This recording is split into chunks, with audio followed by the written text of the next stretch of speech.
Welcome, everyone. Today we're diving into this wild Bitcoin twist. You know, the 80,000 BTC that just moved after 14 years. It's quite a shakeup, Wow. right? Absolutely, it's almost surreal. 14 years of dormancy and then suddenly 8 wallets, each with 10,000 BTC, spring to life on July 4th, 2025. What's your take on that? Well, first off, these wallets are from the Satoshi era, back when Bitcoin was more experimental and could run on plain old processors. Now, their activity, especially after being idle for so long, has sparked some serious talk about quantum threats and security upgrades. Essentially, these coins, Yep, which I have get been it. tinkering in the shadows, are finally moving.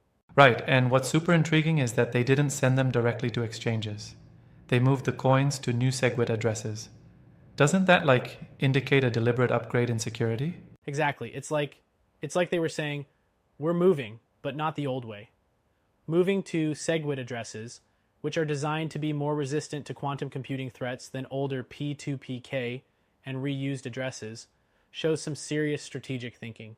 It seems they are preemptively Yeah, that bolstering makes sense. defenses. Speaking of quantum threats, there's a lot of buzz around quantum computers potentially cracking Bitcoin security. How realistic is that scenario? Good question. Quantum computing is seen as a potential game changer because it might one day break the ECDSA. That's the cryptographic backbone for Right. Bitcoin wallets. Experts are predicting that practical quantum attacks could occur somewhere between 5 to 20 years from now. So, while it's not an immediate threat, there's definitely a need for caution, especially with older wallets using vulnerable address types. I see. But don't you think some of these speculations might be overblown?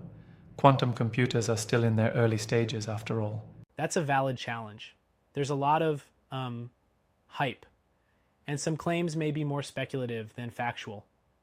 For instance, posts on X suggesting that the recent transfers are a direct result of quantum computing issues haven't shown solid evidence.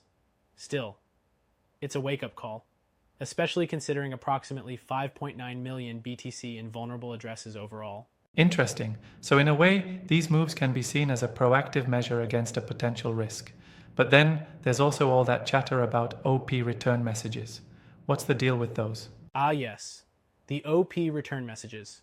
From July 1st to July 4th, 2025, 4 such messages were inscribed on the Bitcoin blockchain. The first one basically stated, "Legal notice, we have taken possession of this wallet and its contents." Wow, that's Then bold. later, one of the messages gave an ultimatum. Prove control by making an on-chain transaction using private keys by September 30th, 2025. That sounds like a mix between a legal maneuver and a pressure tactic, right? Exactly. Some believe it might be a planned spam campaign intended to trick the wallet owner into moving funds and confirming control. It's been likened to blockchain graffiti. Bold, almost theatrical, but maybe more of a scare tactic than a genuine hack. That's pretty wild. And wasn't there also speculation tying this movement to a known crypto personality? Yes, indeed. One popular theory suggests that these wallets might belong to Roger Ver. Yes, Bitcoin Jesus. He's been in the spotlight, especially after his legal troubles and arrest on U.S. tax evasion charges in April 2024, then released on bail in June 2025. Exactly. His early involvement with Bitcoin since 2011 fuels the speculation even further. So, if these coins really belong to someone like Roger Ver, could that be a strategic move to safeguard his assets against potential quantum risks? Potentially, yes. It might not just be about quantum threats, but also about, ensuring assets are locked behind the most secure addresses available. Moving them to SegWit addresses is a clear indication that whoever controlled these wallets knows the value of staying ahead in security. Right on. And what about the subsequent transaction where 28,600 BTC was sent to Galaxy Digital and about 9,000 BTC got sold? That seems to have even impacted the market, with BTC dropping roughly 5% from its all-time high. Yes, that's another key layer to this story. When such a massive dormant stash gets activated, it creates massive ripples in the market. In this case, the sell-off likely contributed to the downtrend. It's a reminder of just how influential a single whale or group of wallets can be in the crypto space. Absolutely. It's like a seismic event in the crypto landscape. I wonder though, is the real threat the quantum computing risk, or more about these giant market moves stirring investor fears? That's a really good point. I mean, the quantum threat, while concerning, still feels like it's years away from becoming a real-world issue.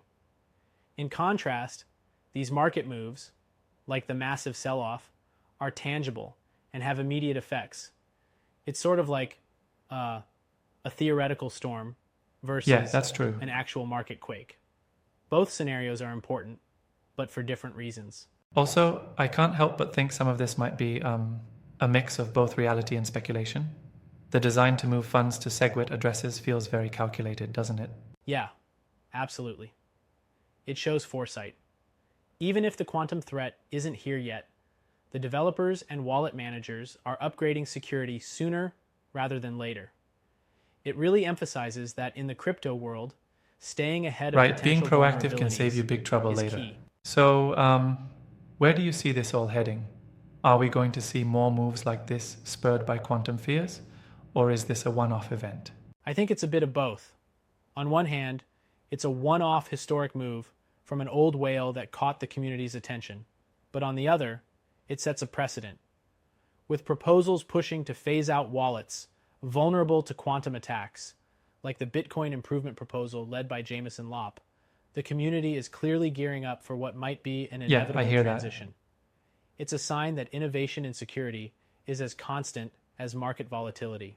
That makes sense. It's like the crypto space never rests and always evolves, always looking at past practices and asking, is this really safe? Exactly. It's a relentless pursuit of better security. And while the practical threat from quantum computing might be a decade or two away, these events remind everyone that staying alert is crucial. It's kind of like updating your software. You do it regularly, even if no bug has crushed your system yet. Right, definitely. Also, do you think the OP return messages have any long-term implications on blockchain behavior, or are they just a one-time stunt? I lean toward them being a one-time stunt, more of a psychological pressure tool than a new feature. They show that someone is watching, but the underlying blockchain tech remains robust. That said, they add an extra layer of intrigue and remind users to keep their private keys, private. It's a call to action for security. Yeah, that's true. Overall, it seems like this episode is a perfect storm of historical moves, security concerns, and market ripples. It really encapsulates the unpredictable nature of Bitcoin. Exactly. It's a convergence of past and future. 14 years of dormancy, quantum threats on the horizon, and the continuous evolution of Bitcoin's underlying technology. There's so much to unpack, and it keeps the community on its toes. Absolutely. Well, I gotta say, this has been an enthralling discussion. It clearly shows how, in crypto, even seemingly dormant coins can suddenly light up discussions about the future of digital security. Right. And it pushes everyone, from individual users to big developers, to constantly reevaluate and improve security protocols. It's a wild ride, and we're here just to watch as history unfolds in real time. And who knows indeed. what tomorrow might bring. Thanks for the deep dive today. It's been both informative and exciting to analyze this convergence of historical data, quantum concerns, and market maneuvers. Absolutely. It's been a blast breaking this down. Till next time, keep your wallet secure and your mind open to the future of crypto.